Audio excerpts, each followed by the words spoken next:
હાલો મિત્રો, તો એક માહિતી આપણે ઈ આપવી છે કે એક બ્રાસે કેટલું માલ મટીરિયલ જોઈએ, કેટલી ઈંટ જોઈએ અને એની સામે કેટલી રેતી જોઈએ, એક બ્રાસ ની અંદર કેટલી થેલી સિમેન્ટ જોઈએ, એની માહિતી આપું. આપણે આ 555 ઈંટ છે. આ ઈંટ આને નંબરી કહેવાય અને પ્લસ એક બીજું કે એક જંત્રી ઈંટ આવે અને આ નંબરી ઈંટ.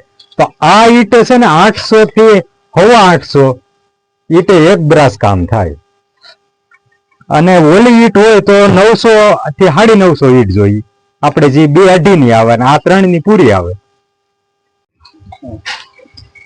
હા, તો આપણે 20 થી 21 તગારાનો માલ વાપરીએ છીએ. એક થેલી એમાં સિમેન્ટ નાખીએ, એ રીતનો માલ બનાવીએ અને વાપરીએ છીએ.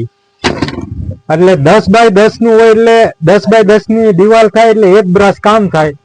એક બ્રાસમાં આપણે 800 થી 850 ઈટ જોઈ, 555 અને 3 થેલી સિમેન્ટનો માલ જોઈએ એટલે એક બ્રાસ કામ થાય. એ રીતનું મટીરિયલ આમાં એક બ્રાસમાં એટલું જોઈએ. આપણે કામ પાછું સારું થાય ને, કામ મસ્ત અને મજબૂત થાય, એમાં કાંઈ ન ઘટે. કારણ કે આપણે આ રેગ્યુલર ઈ જ હાલતા 20-22 તગારા અને તગારા મીડિયમ નાના જ હોય. 14 ના આ રીતના આપણે આ તગારા છે, આ રીતના તગારા હોય. હવે આ આપણે 20 તગારા નાખવાના હોય ને એક થેલી આમાં સિમેન્ટ નાખી અને માલ બનાવવાનો હોય. એટલે આ રીતનું કામ થાય. આ કામ એક નંબર. આ બતાવી દો, આ રીતનું આપણું કામ છે. તો આ રીતનું માલ મટીરિયલ આપણે વાપરીએ છીએ અને આ રીતનું સણતર થાય. જો આ મિસ્ત્રી સણે છે અને આ છે નિશાળના સંડાસ બાથરૂમ. સંડાસ બાથરૂમ નું એક ટોયલેટ આવે છે અને આ મૂતરડી આવે છે.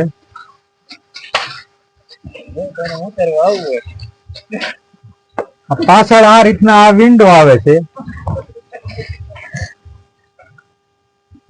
આ 4 બાય 4 નો વિન્ડો. આ પાછલી દિવાલમાં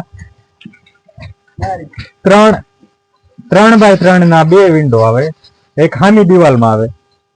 આ 4 બાય 4 નો આ વિન્ડો આવે. આ મેન ગેટ આવે 4 ફૂટનો. અહીંયાથી અંદર પગથિયા આવે આપણે, આ એન્ટ્રી ગેટ. આ પગથિયા આનથી પડશે અને આ એન્ટ્રી ગેટ. આ 4 ફૂટનું. હવે આની હાઈટ આપણે 8 ફૂટની છે. 8 ફૂટે સ્લેબ આવી જશે એટલે આ કામ કમ્પ્લીટ થઈ જાય.